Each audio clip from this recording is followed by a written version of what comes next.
Hey, what's going on, guys? So, we made it to the section where we're going to give you an introduction to what business development and sales is all about. Now, when it comes to the strategies you can use to grow your startup, there are essentially going to be three big different ways you're going to be able to do that. The first one is direct sales, which is you're selling directly to another company.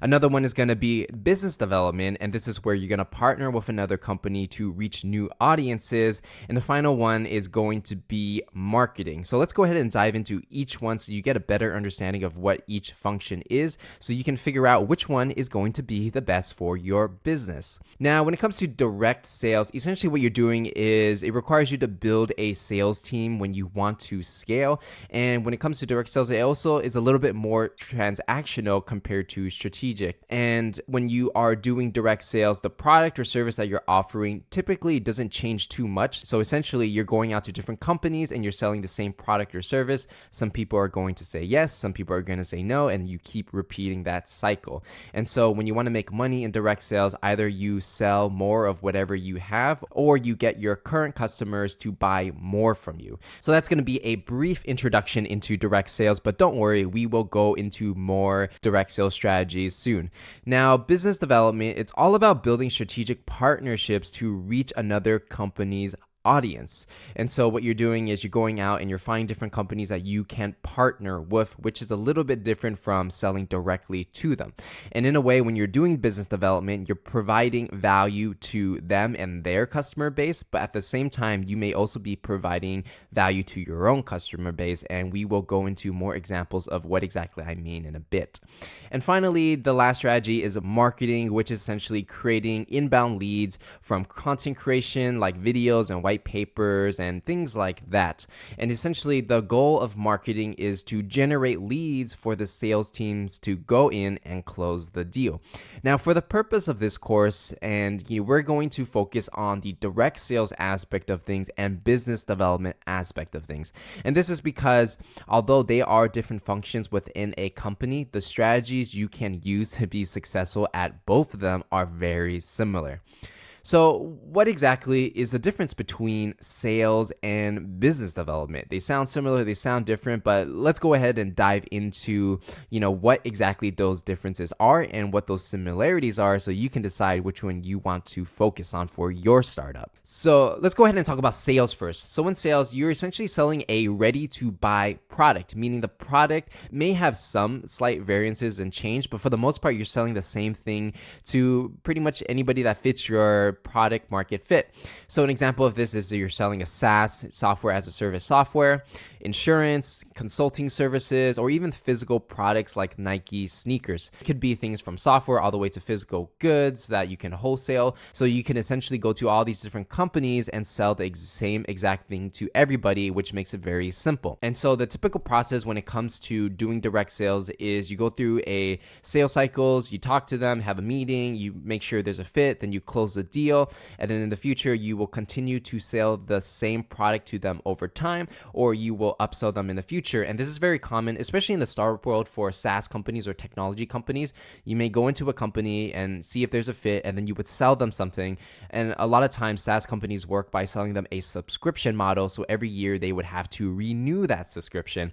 And so that's how a sales cycle would work. And, if you already have a customer, if you come out with new products, especially when it's in software, you can hit them up again and then try to upsell them on whatever new products that you have. So when it comes to scaling sales, it does require you to build out your sales team, because if you want to dominate the entire world, you're going to have a world-class sales team selling to people all around the corners of the earth. And that's how most startups do it when they focus on direct sales. So to further illustrate what exactly direct sales is all about, let's go ahead and give you a demonstration. So the salesperson is one side and he's going to go out looking for prospects, and prospects are going to be people you've identified who may be a great fit for your product or service. So the salesperson goes out, tries to talk to the prospect, has a meeting with them, and then does a little presentation and eventually closes the deal. So if they want to find more customers, they got to find another prospect and another prospect and another prospect. So this is the same salesperson going out and reaching out to different people trying to make that sale. And so what essentially happens is once he or she does find someone that is willing to pay for their product or service, prospect's going to give them money, pass it over directly to the salesperson, and that's going to be the end of that. So when you're trying to scale your sales team, essentially you're going to hire, 1, 2, 3, or multiple salespeople, and they're going to go out finding prospects who fit their product market fit. And if one person says no, they go to the next one and the next one and the next one. Eventually they're going to get people who are willing to buy their product or service, and they're going to give them money and pass it over directly to the salesperson. And that salesperson is going to pass it directly to the company that they're working for. But if you're working for yourself, it's going to go directly to you. So that's everything we got to cover on sales, but let's go ahead and talk about business development. And so I can give you, what exactly the differences and similarities between sales and business development. So when it comes to business development, it's going to require you to have more strategy to build a partnership with another company or another individual. So what you're going to do is you're going to get this other company, you're going to build a relationship with them, and you're going to convince them to sell your product or service directly to their customer base. And it doesn't require you to build a huge sales teams to scale. And the reason why is because when you go to another company who has a huge audience or a huge base, if you can get them to sell your product, then they're going to do all the work for you. And so when it comes to business development, essentially what you're doing is you're enabling another person, a lot of times it might be even a salesperson, to sell your product for you. And so this is why one business development person can go out, make these business partnerships with other companies and scale, because the other companies that they're partnering with already have a large customer base, and that's how you're going to get your foot in the door into huge audiences. And this is very different from direct sales, because direct sales, you got to go to each individual and try to sell them directly. And so both sales and business development, one thing I want to let you know is they can both exist at the same time. A lot of huge startups and a lot of huge companies, frankly, both have sales divisions and business development divisions, because both of them can work and help each other out.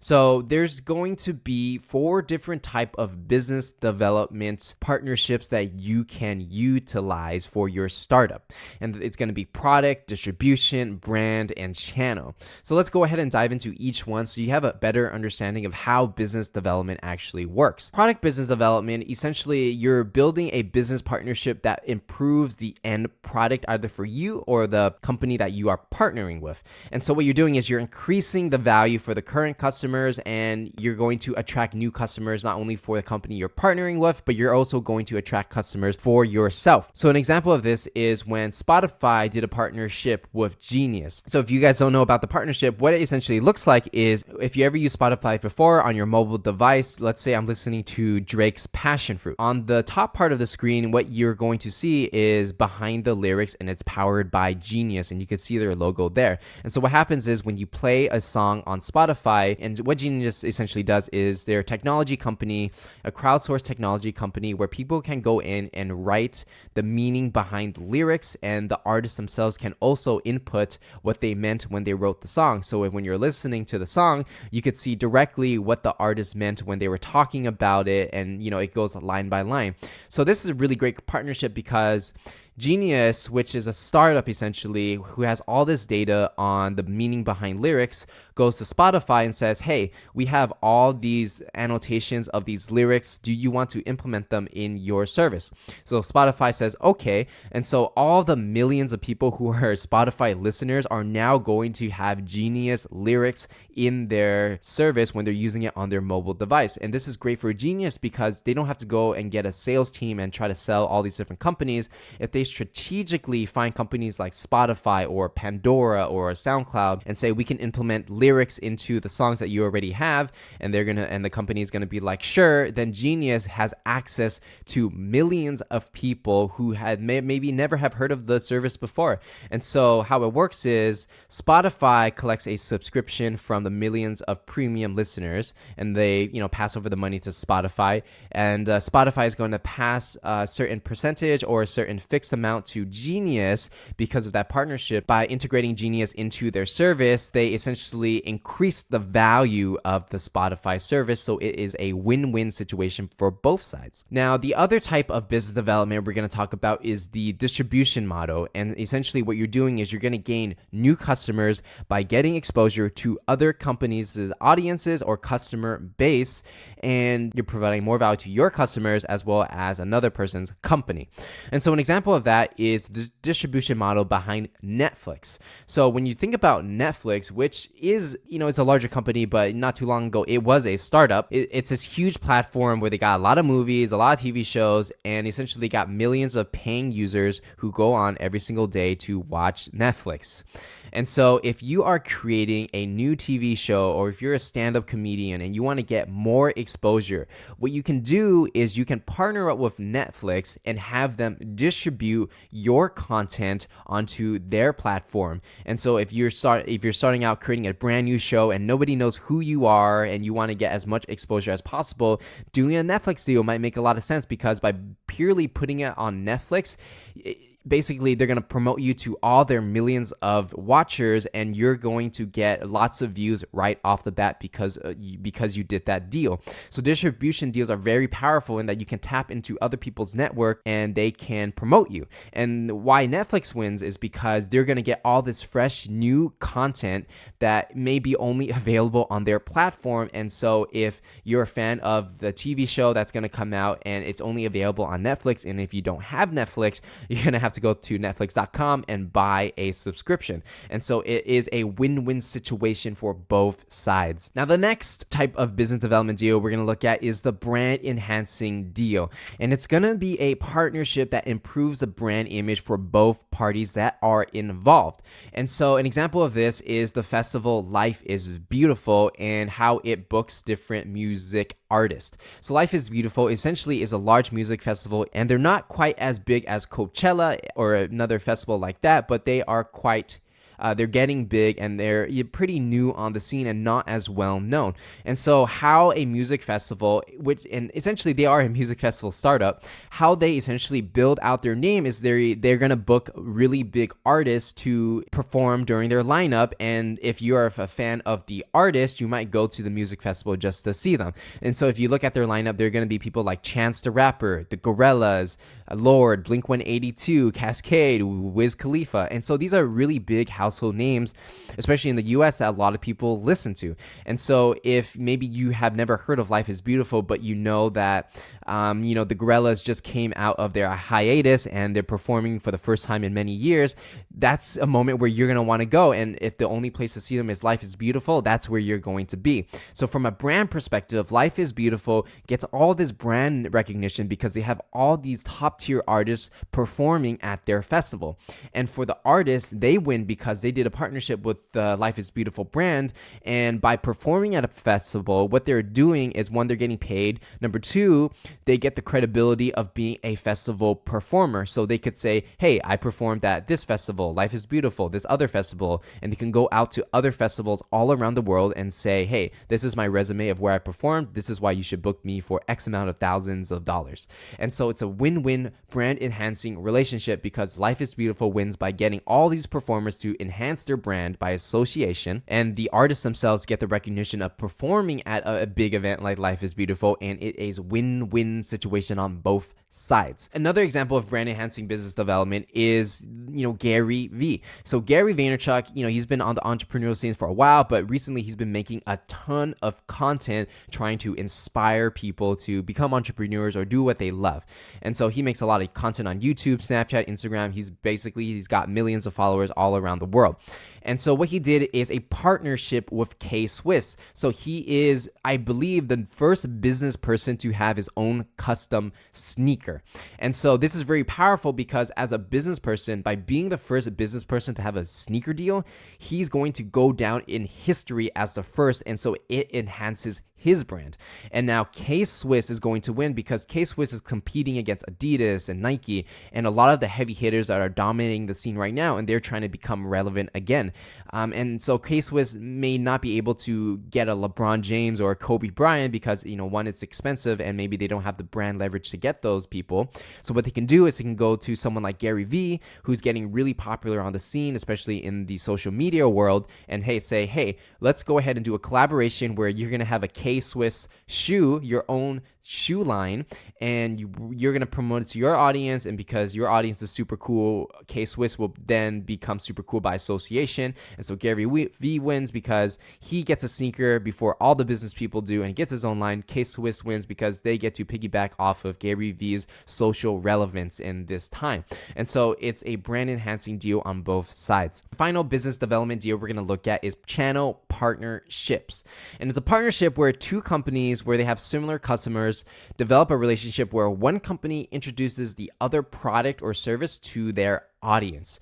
And a lot of times it's going to work by a affiliate program, or it's going to work with a revenue share deal. So an example of partnership, channel partnership, is going to be Tai Lopez. Now I know a lot of people, they may not have the nicest thing to say about Tai Lopez because he runs a lot of ads and he's kind of cheesy in some senses, but you cannot deny that his social media following across the board is giant. Not only does he have millions of followers on like Facebook, Snapchat, Twitter, Instagram, his email list has millions of people on it that are ready to buy whatever he has to put out. And so another company, which is a startup called consulting.com, they help other individuals become consultants. They have a product that is a few $1,000s that they sell, and it's an e-learning product. And so what they do is they go to Tai Lopez and they say, hey, we got this product that's worth thousands of dollars. We want you to try to sell it to your millions of audience, and hopefully a small percentage of your audience actually buys it.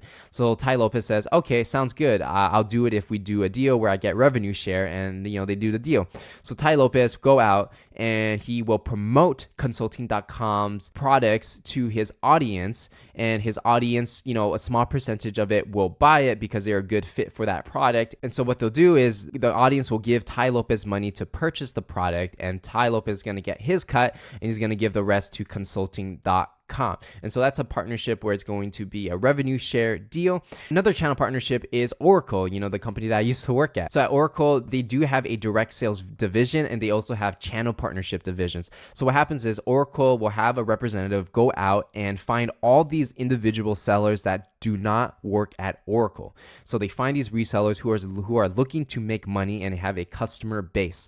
And so those resellers, what they'll do is they'll take a bunch of Oracle products and they will go to their customers and try to shop them around. And basically, if they see that another customer that they have might be a good fit for whatever Oracle is offering, they're going to try to sell it to that customer. And if that customer buys it, then they're going to pass over the money to the reseller, and then the reseller is going to pass a cut of that back to Oracle. And the reason why this works very, very well for Oracle, because essentially once they develop the partnership with these resellers, and they don't have to just work with one, they could work with thousands across the globe.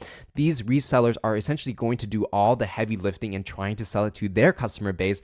And because Oracle already created that technology and basically just allows other people to sell it on their behalf, they're just going to keep collecting money month over month just by building these channel partnership relationships. So to recap everything that we covered, these are going to be the 4 different type of business relationships that you can look for. And it's going to be product, distribution, and brand, and channel. So now that we covered the business development relationships, one thing to note is that in the beginning, we did talk about sales and what the similarities and differences were between the two. And I want to say it might look like business development might be a more attractive route in that you're getting other people to do the heavy lifting for you. But for a lot of different startups, direct sales might actually be better for you. Business development might be better for you. It really just depends on your situation, your product, and exactly what you're trying to do. And so in the next section, we're going to dive deep into which one you should choose, either direct sales or business development, or maybe a combination of both to fit your startup so that you can grow and scale.